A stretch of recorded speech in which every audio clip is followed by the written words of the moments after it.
Assalamualaikum warahmatullahi wabarakatuh. Okay guys, so video ketiga kita untuk pagi ini ialah tentang Bitcoin.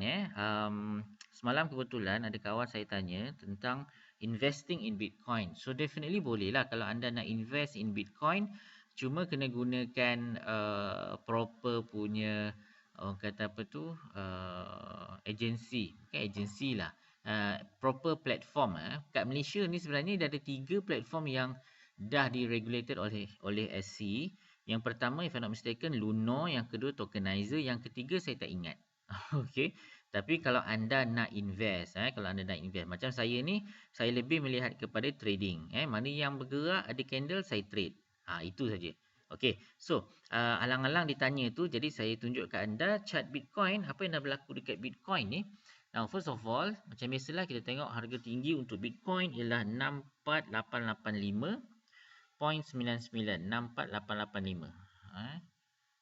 So saya buat 886 je lah. Saya genapkan yang belakang tu. That's 1 point 886. Okay, so ini adalah high price dan ada berlaku dip ni, pullback sedikit, dan lowest untuk yang after this pullback ialah 47,000. Wow. See? Dan kalau Bitcoin ni cepat aja kena sambung. Dia turun sekejap je kena sambung. Okey, 40,000. Okey. Nah, apa yang saya nak tunjuk kat anda sebenarnya macam ni. Sebenarnya kan Bitcoin pun tak kebal juga daripada divergence. Bitcoin pun tak kebal daripada divergence. Dan juga kalau katakan saya buat tune sikit macam ni. Dia macam ada satu pattern wise. Pattern wise dia jadi macam satu rising wages. Rising wages. Sebenarnya boleh je saya sambung kat sini. Pun boleh, cuma dia tak tune sebab dia kembang macam ni. Okay, so saya intend, my intention adalah untuk ni, saya ambil daripada sini. Okay, there you go. So, divergence tu macam mana? Of course, saya pakai MACD, anda boleh tengok.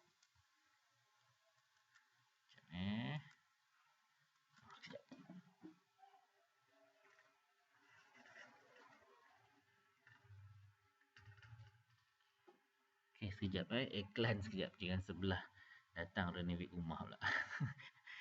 Alamak, apa jadi dengan saya MACD ni? Okay, ni warna merah. Okay, so this is green.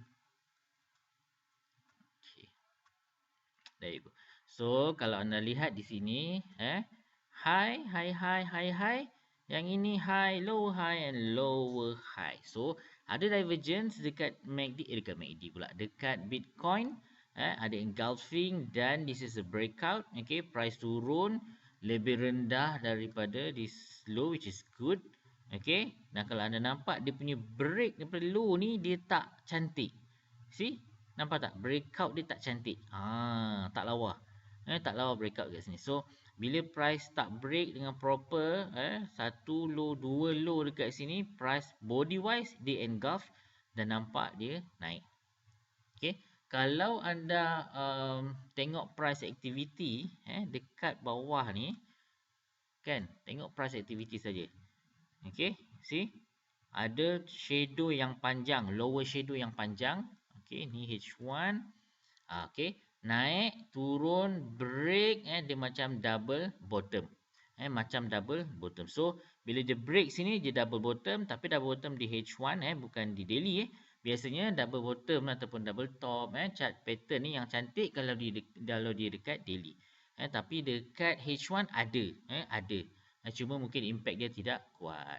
So, based on apa yang saya nampak dekat sini, buyer snap up the price over here. Okay, and thus push the price higher. Okay, push the price higher. So, kita ada satu divergence, kita ada satu pullback, and then price naik balik. Now, next step untuk Bitcoin ni, okay, sebenarnya support Bitcoin ni sebenarnya terletak dekat sini lah.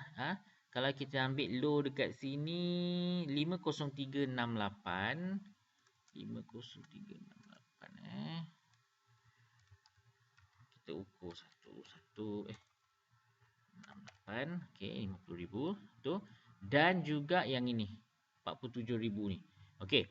So kalau misal kata 50368 break next 47, ada kemungkinan. Maksudnya apa? Yang ini jadi high, ini akan jadi lower high.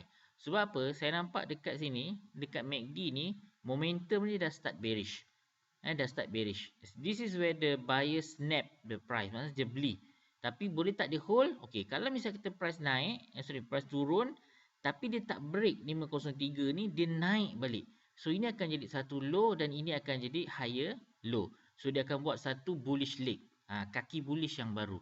Kaki bullish yang baru. So kalau jadi macam tu kan, ni berjaya tahan kan? So mungkin price akan naik lebih tinggi. Even kalau dia dapat kat sini pun, buyer akan snap price dekat area sini. Unless kalau di 47 level break. So kalau dia break, barulah kita dapat tengok lower price macam ni kan. This is the area yang mana price break saya itu. Resistance become support. So better kita buat area lah. This is the area. So mungkin price akan turun sampai this area, dan see what happen. What happen next. Tapi ada divergence, ada breakout, ni bearish divergence, ada pullback. Sekarang ni isu ni boleh tak dia naik lebih tinggi. So kalau nak naik lebih tinggi, kalau misal kata dia perlu turun sikit dekat sini, mungkin dia akan bounce. Atau kalau tidak, katakan dia nak naik, kita mungkin boleh lukis satu okey, mana resistance yang terdekat dengan dia? Ini resistance yang dia break. Mungkin dah jauh sangat. Snap this one, so mungkin dekat sini looks more proper untuk next resistance lah. Saya cari resistance yang dekat. Yep, sini 1 2 3 4 price area sini. So kalau dia break 57068 ni, okey. So mungkin price boleh naik lebih tinggi. Kalau dibantu oleh kenaikan semula MACD line above kosong, lagi cun. Lagi cun sebenarnya. Bawah sini duduk bawah kosong kan. Tapi kalau katakan momentum ni saya nak tengok betul-betul, dia naik atas, dia cross pula signal, naik atas 0.00, dan baru saya nampak this kenaikan ni, this breakout mungkin disupport oleh bullish momentum. Okay. So guys, itu untuk Bitcoin. Kalau anda tidak trade Bitcoin, tak apa. Anda boleh invest. Anda boleh invest di Bitcoin. And of course, anda boleh invest di, kalau anda rasa Bitcoin terlampau mahal sebenarnya, ada je option lain. Sekejap saya tunjukkan anda chart-chart crypto yang ada lah. Ethereum, Ripple lah contoh kan. Ripple still very much cheap lah. Very much cheap dekat sini. Even the chart pun, alamak, lurus macam je. Lurus macam je. Naik macam gila, turun macam gila. Alah, ngeri ke saya tengok. Kalau anda rasa ngeri, tak payahlah. Beli Ripple lah, padam. Okay, kita tengok chart lain pula. Kita tengok mana dia. Ethereum lah. Tu dia. Ui. Mana dia. Wah. Gila Ethereum ni. Hai gila. Hai. Oh, hai. Ini dah high dah ni. Ada lagi tak? Lagi tinggi pada dia? Tak ada Wow. Is Ethereum the next Bitcoin? Kita tak tahulah. But kalau saya tengok dekat chart ni, it's registering new highs. So maybe anda terlepas dekat Bitcoin and you think that Ethereum will become the next Bitcoin, then you go for Ethereum.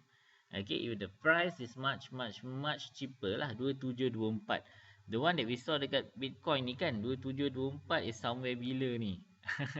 Kalau tengok kat Bitcoin 2000 ni tahun bila ni, tak ada lah kat sini. Ni mungkin somewhere here lah kot.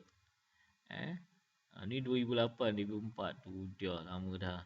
Okey, lama.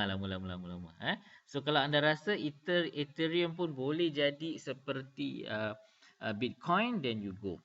Cuma kalau of course cantiknya kalau anda dapat buy on dip lah. Macam ni dia tengah mencanak naik kan. Mungkin anda nak buy on dip, macam dekat sini. Ni cantik ni, dia kena kat 10-20 MA kan.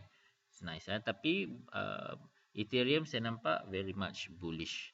So ini untuk anda yang nak invest long term, simpan 5 tahun ke 10 tahun ni kan. This may be our next asset lah. Nak beli tanah pun mungkin harga mahal. Sebab tak salah saya kalau dekat Luno tu contoh, anda boleh top up $50. $50 ke RM50? RM50 kot. RM50 beli sikit, RM50 beli sikit kan. So tak adalah begitu membebankan. Okay, so invest itu invest. So terima kasih, jumpa lagi. Assalamualaikum.